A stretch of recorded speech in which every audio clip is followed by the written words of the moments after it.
AIMIM chief को उनके बयान पर आंखें दिखाने वाले, उनको अपने ज्ञान पर काम करने की सलाह देने वाले मौलाना शहाबुद्दीन रिजवी ने एक बार फिर से ओवैसी को सीएए कानून पर सवाल उठाने पर कुछ सलाह दी है। क्या कुछ कहा है, इस रिपोर्ट में देखिए।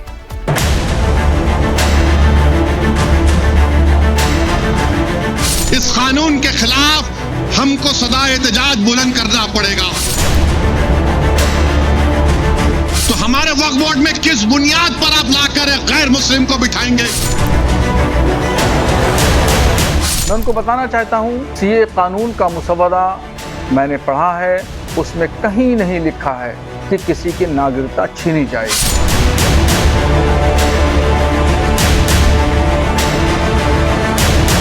भाईजान भड़का रहे हैं तो मौलाना समझा रहे हैं। भाईजान वक्फ और सीएए पर अफवाह फैला रहे हैं। ओवैसी सरकार के खिलाफ लोगों के बीच नफरत का बीज बो रहे हैं तो मौलाना शक के उस बीज को अंकुरित होने से पहले ही काट फेंकने की बात कह रहे हैं। वक्फ, 3 तलाक और सीएए को लेकर भड़काऊ भाईजान यानी एआईएमआईएम चीफ असदुद्दीन ओवैसी को डर लग रहा है। वो खौफ में है कि कहीं मुस्लिम समुदाय बट तो नहीं गया और इसीलिए वो देश के मुसलमानों को एकजुट करने के लिए सीएए, 3 तलाक और वक्फ बिल की आड़ ले रहे हैं। अपॉइंट करके वक्फ की जायदादों पर अपने जालिम लोगों को बिठा दो, ये इनका असली मकसद है। इस कानून के खिलाफ हमको सदा एहतजाज बुलंद करना पड़ेगा। लेकिन अब इन्हीं भड़काऊ भाईजान को लताड़ लग रही है। मुस्लिमों को भड़काए जाने पर फटकार लग रही है और डांट किसी राजनीतिक पार्टी या हिंदू संगठन से नहीं बल्कि खुद उनके मौलाना लगा रहे हैं। सीएए कानून को लेकर गलत जानकारी देने पर उनको समझा रहे हैं।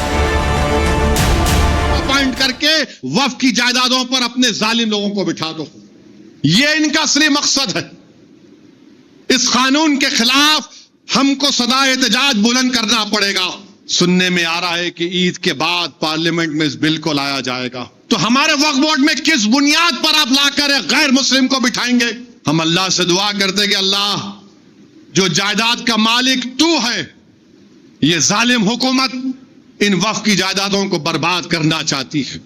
हम अल्लाह से भीख मांगते हैं कि परवरदिगार इस कानून को बनने से रुकवा दे। मैं उनको बताना चाहता हूं कि सीए कानून का मुसवदा मैंने पढ़ा है, उसमें कहीं नहीं लिखा है कि किसी की नागरिकता छीनी जाएगी, बल्कि ये वो कानून इसी बात के लिए है कि नागरिकता प्रदान की जाएगी, शहरियत दी जाएगी। तो ये कहना असदुद्दीन ओवैसी साहब का कि इस कानून के तहत मुसलमानों पर बड़ा जुल्म और अत्याचार किया गया, ये बिल्कुल सरासर नाइंसाफी वाली बात है और गलत बयानबाजी है, मुसलमानों को गुमराह करने वाली बात है।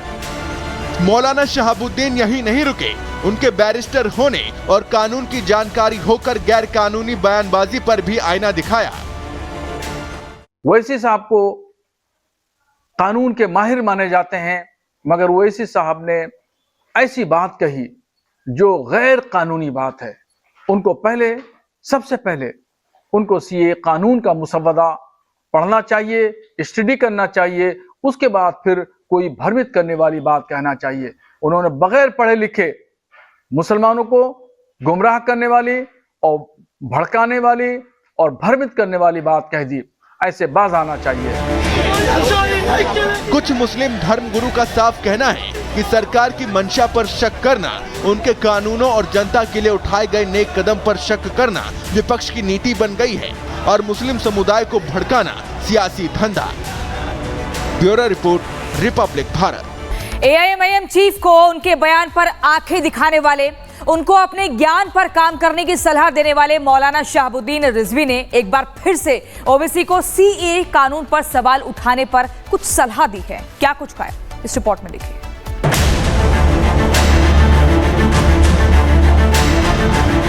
इस कानून के खिलाफ हमको सदा एहतजाज बुलंद करना पड़ेगा।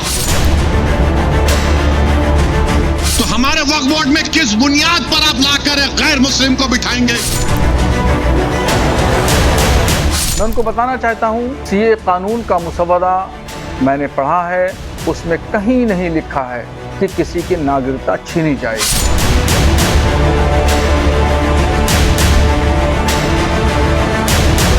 भाईजान भड़का रहे हैं तो मौलाना समझा रहे हैं।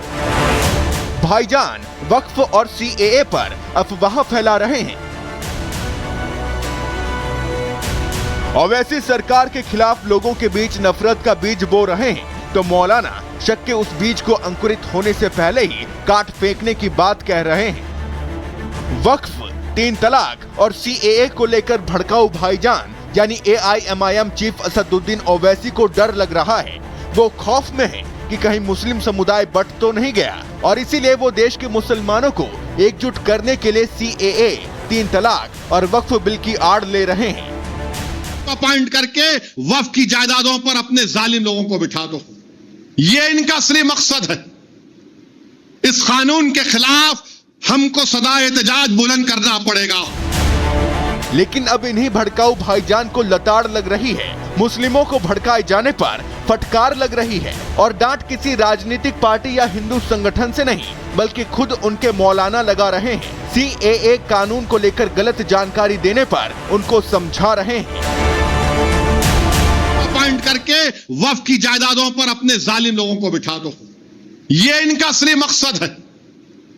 इस कानून के खिलाफ हमको सदा एहतजाज बुलंद करना पड़ेगा। सुनने में आ रहा है कि ईद के बाद पार्लियामेंट में इस बिल को लाया जाएगा, तो हमारे वक्फ बोर्ड में किस बुनियाद पर आप लाकर गैर मुस्लिम को बिठाएंगे? हम अल्लाह से दुआ करते कि अल्लाह, जो जायदाद का मालिक तू है, ये जालिम हुकूमत इन वक्फ की जायदादों को बर्बाद करना चाहती है।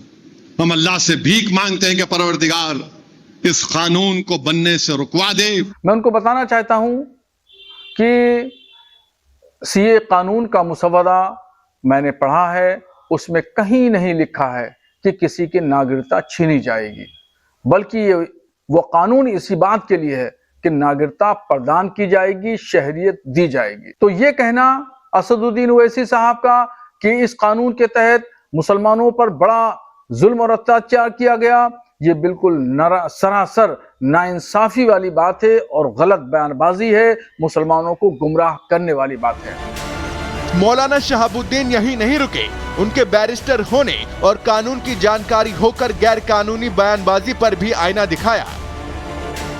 ओवैसी साहब को कानून के माहिर माने जाते हैं, मगर ओवैसी साहब ने ऐसी बात कही जो गैर कानूनी बात है। उनको सबसे पहले उनको सीए कानून का मुसवदा पढ़ना चाहिए, स्टडी करना चाहिए, उसके बाद फिर कोई भ्रमित करने वाली बात कहना चाहिए। उन्होंने बगैर पढ़े लिखे मुसलमानों को गुमराह करने वाली और भड़काने वाली और भ्रमित करने वाली बात कह दी। ऐसे बाज आना चाहिए। कुछ मुस्लिम धर्मगुरु का साफ कहना है कि सरकार की मंशा पर शक करना, उनके कानूनों और जनता के लिए उठाए गए नेक कदम पर शक करना विपक्ष की नीति बन गई है और मुस्लिम समुदाय को भड़काना सियासी धंधा। Bureau report, Republic Bharat.